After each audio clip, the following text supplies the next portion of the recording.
Eh bien salut les amis, c'est Sam. Voilà, on se retrouve dans cette nouvelle vidéo. Dans cette nouvelle vidéo, je vais vous expliquer tout simplement mes plus grosses erreurs en marketing digital. Donc voilà, c'est important de pouvoir vous expliquer mes erreurs en marketing digital afin que vous ne fassiez pas les mêmes erreurs quand vous lancez votre propre entreprise de marketing digital. Cette vidéo est vraiment importante. C'est vraiment important que je vous explique les erreurs que j'ai faites quand j'ai débuté mon entreprise de marketing digital il y a plus d'1 an et demi. Tout simplement, voilà, quand j'ai débuté, c'est vrai que j'ai fait beaucoup d'erreurs, j'ai été naïf et je n'aimerais pas que vous fassiez les mêmes erreurs quand vous débutez votre entreprise de marketing digital. Une grossière erreur que j'ai fait au début, c'est vouloir servir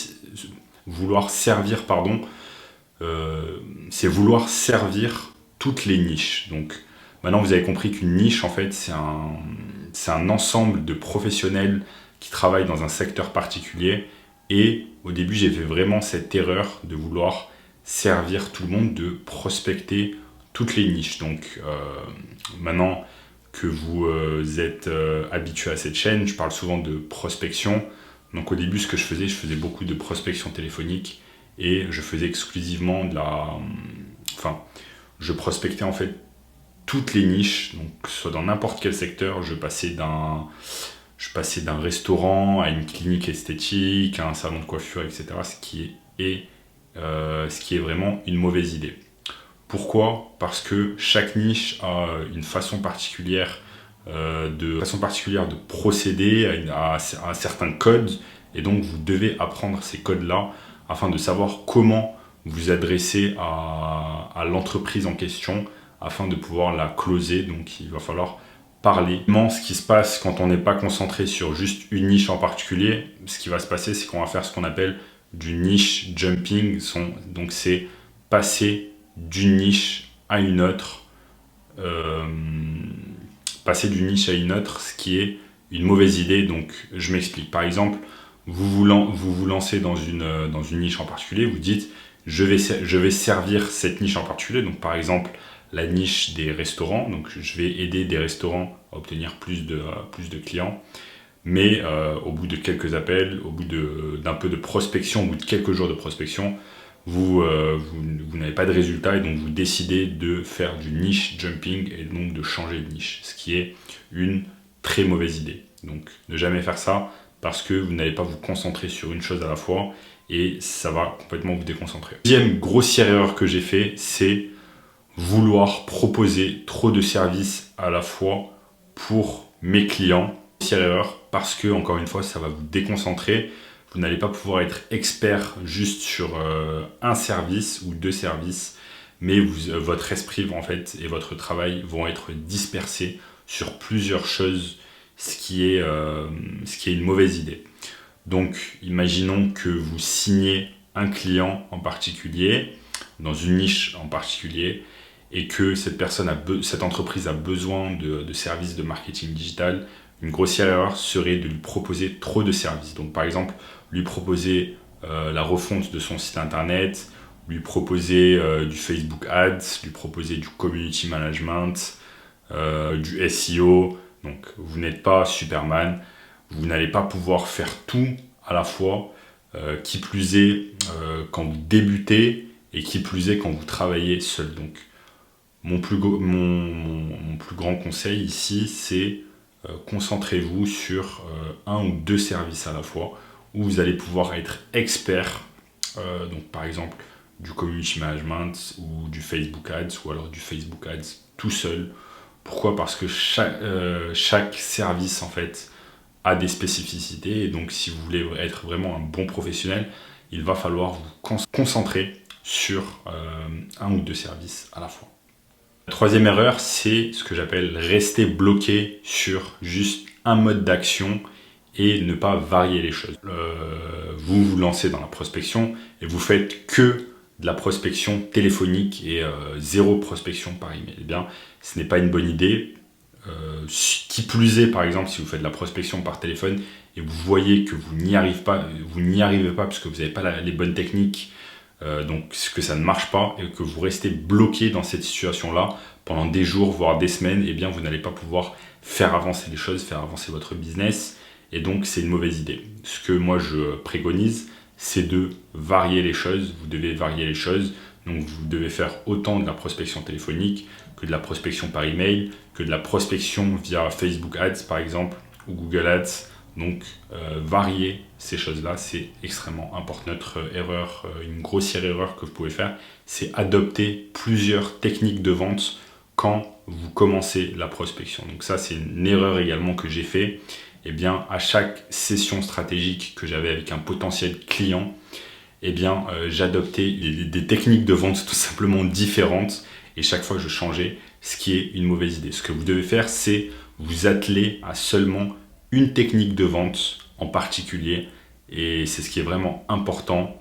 Donc, garder toujours la même technique de vente, c'est extrêmement important, parce que à partir de là, vous allez pouvoir voir ce qui marche et ce qui ne marche pas. Donc, moi, par exemple, j'ai mis en place un script de vente en 12 étapes, et chacune des étapes vraiment permet petit à petit d'amener le prospect vers le closing et de le transformer en client. Quand j'ai commencé vraiment à adopter cette technique avec le script de vente et les 12 étapes, et vraiment à me concentrer sur chacune des étapes, eh bien, j'avais beaucoup plus de réussite dans mon closing et dans mes appels téléphoniques. Une autre erreur, c'est choisir les mauvais clients. Donc, ce qui va se passer, c'est quand vous êtes concentré sur, quand vous êtes dispersé sur plusieurs niches à la fois, eh bien, ce qui va se passer, c'est que vous allez choisir des mauvais clients. Par exemple, vous faites de la prospection, vous voyez que vous n'arrivez pas à closer des clients, eh bien, vous allez prendre le premier client venu. Donc, par exemple, un client qui n'est pas capable de vous payer la somme demandée au départ. Vous allez baisser vos tarifs juste pour pouvoir le closer. Et à la fin, il s'avère que ce client est catastrophique, que c'est un mauvais client. Donc, quand vous vous lancez dans le marketing digital, vous allez vous rendre compte qu'il y a des professionnels qui n'ont justement que de professionnels que le nom. C'est clairement une catastrophe. Moi, j'ai eu personnellement certains clients qui étaient extrêmement mauvais, qu'il était extrêmement compliqué de travailler avec ces personnes. Donc, je vous incite à fortement analyser vos clients, vos prospects, avant de les signer. Donc, ce que, par exemple, je préconise, c'est aller sur leur page Google My Business, aller regarder leurs commentaires.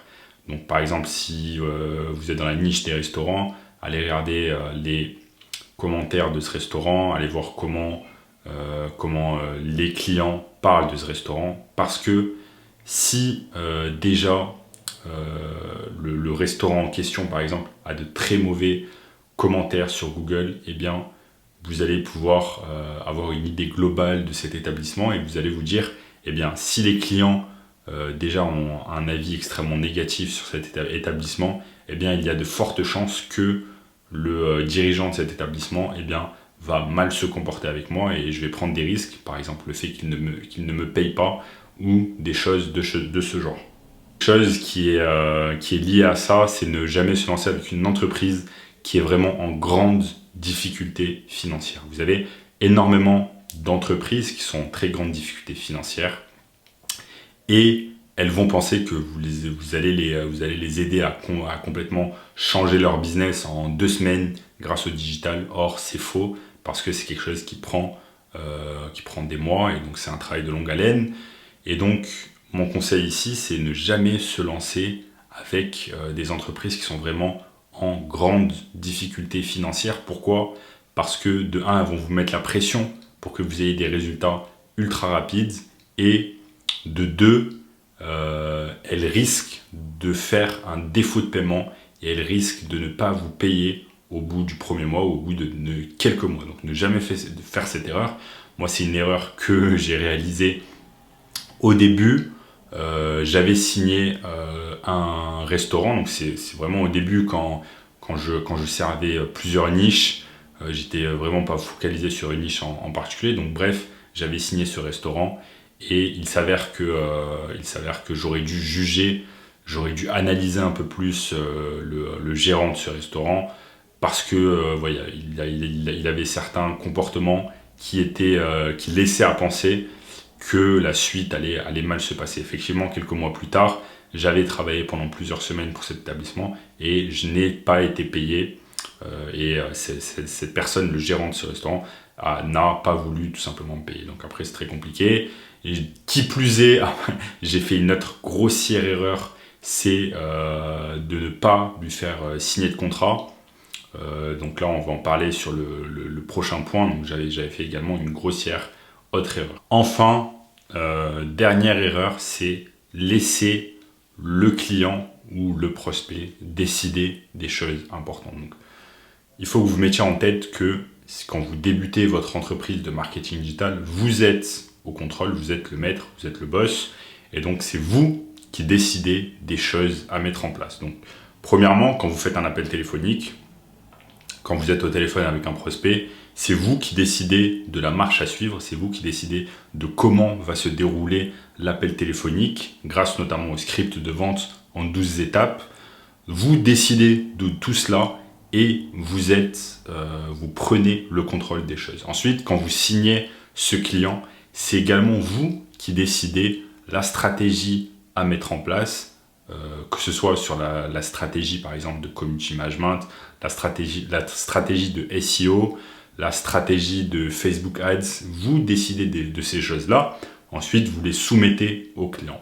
Pourquoi vous devez décider de ces choses-là? Tout simplement parce que c'est vous le professionnel, c'est vous qui connaissez les choses en marketing digital et c'est pour cela que l'entreprise vous paye. L'entreprise vous paye pour votre expertise en marketing digital et donc vous devez avoir le contrôle et vous devez expliquer que tout ce qui est fait sert à l'entreprise afin d'obtenir plus de clients grâce au digital. L'erreur dont je vous ai parlé tout à l'heure, qui entre dans cette section, c'est ne pas faire signer de contrat.